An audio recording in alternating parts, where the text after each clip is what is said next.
Bani Israel ni, dia ligan Nabi ni, dia nak bunuh.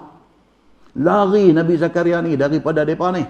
Dia menyorok dalam pokok ceritanya. Nanti kita baca detail dia. Dia kata dia duduk dalam pokok tu, dia pergi gergaji pokok tu daripada luar. Gergaji ni bila lepas lapisan batang pokok, mula kena tubuh mulia Nabi Zakaria alaihissalam. Merintih dia, kena duduk gergaji badan. Allah dengar rintihan Nabi Zakaria ni. Allah dengar. Allah kata dekat Nabi Zakaria, kalau kamu terus merintih, aku akan terap bumi tempat Bani Israel ni. Aku akan jadikan upside down. Atas turun ke bawah. Yang kata Nabi Zakaria ni, walaupun macam tu umat dia buat kat dia, dia sayang dekat umat dia. Dia berhenti, dia tahan sakit tu sehingga terputih dua badan dia. Allahu Akbar. Muslimin dan muslimat yang dirahmati Allah sekalian, dia pembunuh Nabi Allah Zakaria alaihi salam. Bulan depan kita nanti cerita siapa Nabi Zakaria. Di Baitul Maqdis dia panggil Mihrab Zakaria. Quran sebut benda ni. Mihrab Zakaria. Bulan depan kita cerita. Yang kata mihrab tu apa? Adakah mihrab maksud kita punya mihrab, tempat imam sembahyang hari ni? Ataupun mihrab itu membawa maksud lain? Kita nanti tengok. Dan apa ujian yang Allah bagi kepada Nabi Zakaria ni? Apa ayat Quran yang sebut tentang Nabi Zakaria? Dan Nabi Yahya anak dia ni, bila ya dia dapat Nabi Yahya ni, bila?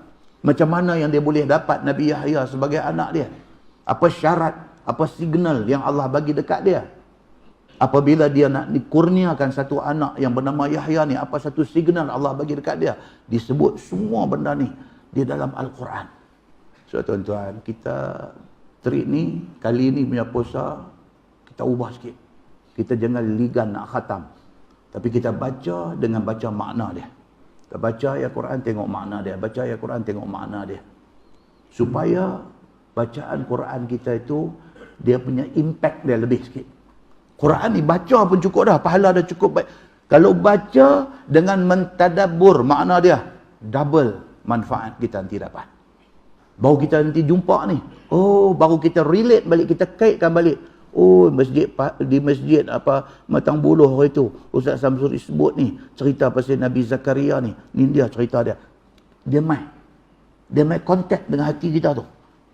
InsyaAllah tuan-tuan, kebaikan untuk kita. Ditakdirkan ada duit lebih sikit esok, kita pi ziarah ke Aqsa, kita masuk ke tempat sana, lagi dia mai benda hak kita dah baca, kita dah dengar ceramah, dah dengar kuliah, kita dah baca dalam Quran, kita dah tengok makna dia, kita dah dengar tafsir dia, kita sampai pula di tempat tu, tengok sendiri, kita visualize dengan mata kita tempat yang kita duk dengar selama ni dia klik masuk dalam hati. InsyaAllah tuan, kebaikan lebih untuk kita. Muslimin dan muslimat yang dirahmati Allah sekalian. So, Tuhan sebut, Bani Israel, la tufsidunna fil ardi marratain. Hampa dah buat onak 2 kali di atas bumi ni. Wala ta'lunna uluwan kabirah. Tapi hampa ni, yang kata Bani Israel ni, Tuhan kata, lagi berbuat fasid kamu di atas bumi Syam 2 kali, dan lagi kamu berbuat zalim, akan sebagai zalim yang cukup besar. Tuhan kata.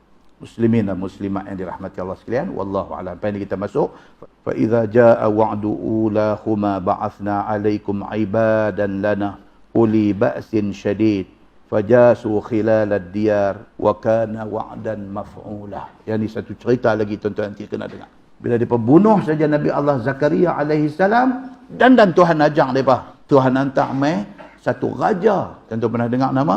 Raja Talut lawan dengan Jalut. Duk dengar dah. Yang kata Talut dengan Jalut ni kita duk dengar dah. Kita nanti bagi clear. Yang kata Jalut ni siapa, yang kata Talut ni siapa. Dalam cerita ni pula, dia timbul pula satu lagi pula Nabi yang bernama Nabi Daud alaihi salam.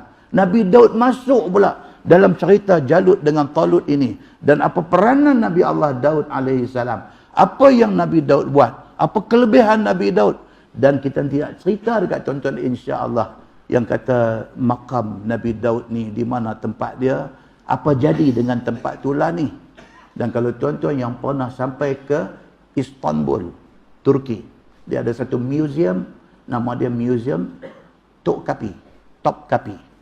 Museum Topkapi ni dalam tu ada satu pedang, katanya pedang Nabi Allah Daud alaihi salam. Kita nanti baca esok ni. Nanti jumpa benda ni. Pedang Nabi Allah Daud alaihi salam. Kalau pi sampai hari ni di museum di Istanbul, di Topkapi ni, di dalam museum tu mereka sentiasa Quran duk jalan. Dulu baca, qari baca ni.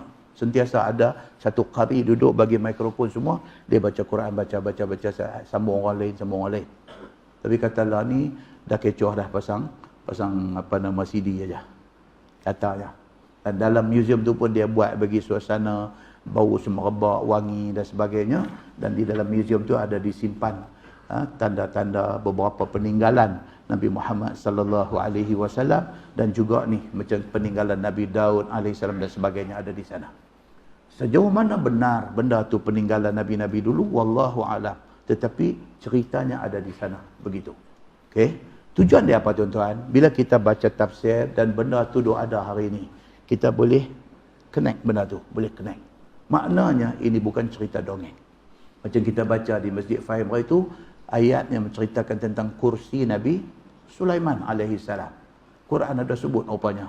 Duk pegang tungkat, anai-anai makan, tungkat tu reput, dia jatuh, baru jin sedang.